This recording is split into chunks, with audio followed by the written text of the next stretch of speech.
Mahima Singh to speak at this time. Mahima, how do you look at what BJP has said? Listen, we did not field a tainted person, a tainted leader who's been a 6-time MP, but what goes against his son? Jai Hind, this is pinnacle of frivolity, if you please.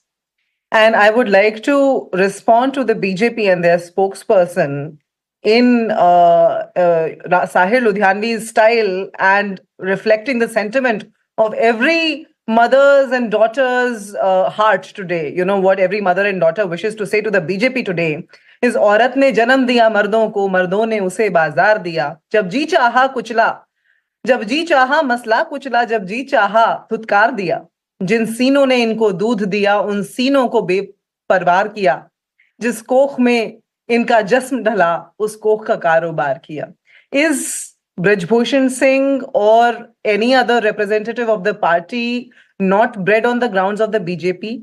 Is Prajwal Revanna not from an allying party of the BJP? Why has BJP become a breeding ground for the rapists, Sneha? That is the question that this country asks today. I was wondering, I was rather amused and amazed at the same time when I was listening to the BJP spokesperson. He said, well, he is facing the law. Does he have any other option? Or, I mean, you can undermine the law also.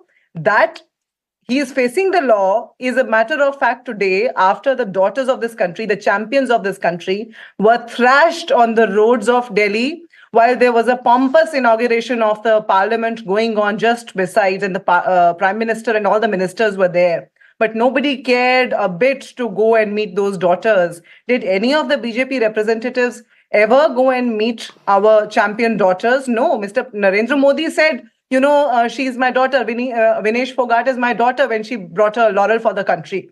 But when she was crying and being thrashed on the streets of this country, he turned a deaf ear to those daughters, those very daughters. It is the BJP, I might want to remind here, that gave a ticket to the likes of Pawan Singh from Asansol in West Bengal, only to face the backlash of the public. So the BJP's mentality today is not hidden from anybody. Not only do they breed, offenders, repeat offenders against women, rather, you see their hollow claims of Matri Shakti are rather laughable. All right. When we see let me just go across to Sharad Trivedi for a response. Prajwal Revanna has flown away from the country at behest of the BJP. Sneha, I think the Congress is the there's least... one thing for sure.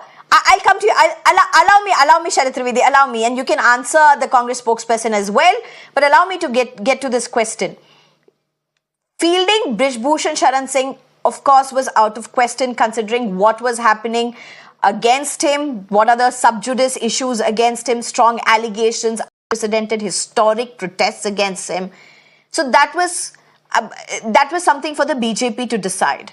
But there's also this entire Prajwal Revanna issue, which is a very important ally of the BJP in Karnataka at a time when BJP is trying to make inroads into South.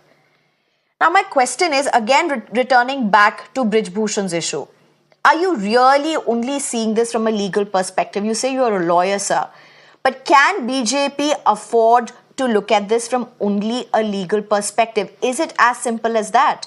That a strong family, I'm not going to say a fiefdom because that's not a term we use in today's times, but he has an empire of his own, a huge influence in the western Uttar Pradesh. You already have a churn in parts of eastern Uttar Pradesh that BJP seems to be firefighting, particularly with the Rajput angst that seems to be emerging. Is it the pressure that is yielded because of what he is, the community he belongs to, the family and the empire that he represents, that he may have built on his own, the various educational institutions that he supports? Could BJP not have afforded to field anybody else to just give an impression that they are completely looking into the allegations that are going and they are not going to have any form of patronage at all? There's a very high standard that you all talk about.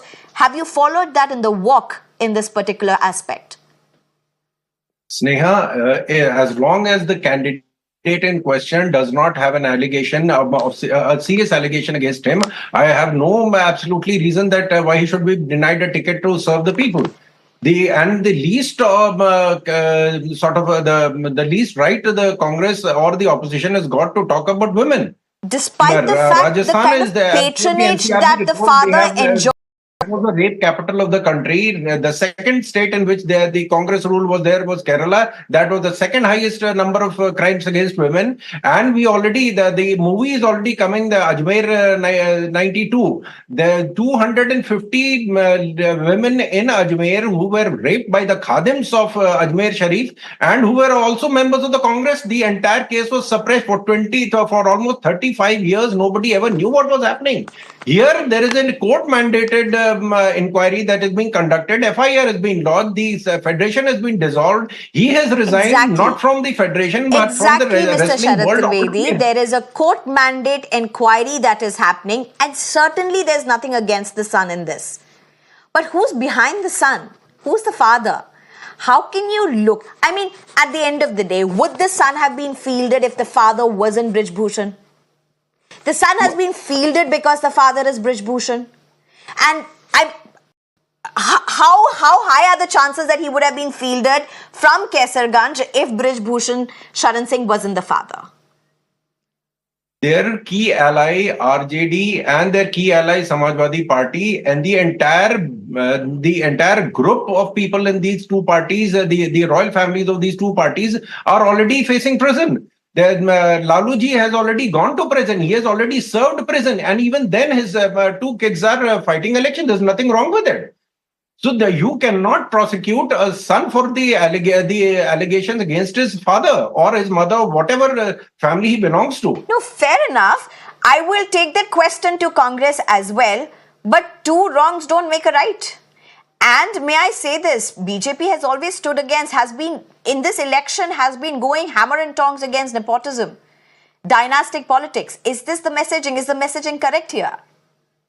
No, what we talk about dynastic politics is that again, I use the word patronage and influence.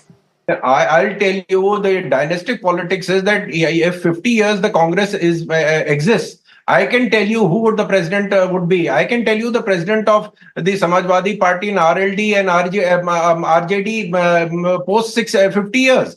But you cannot tell who would be our next president in the Bharatiya Janata Party. That is what is called the dynastic politics. If a son is capable, if Tejasvi Yadav is capable, there's no problem with him fighting an election. His brother is fighting election, and when Lalu himself has been in prison, he has served the prison sentence. It is not the question of being bailed out. He has served the prison sentence. Mahima Singh, please. All right, and please allow Mahima Singh to respond. Why should the denied the right to fight the election?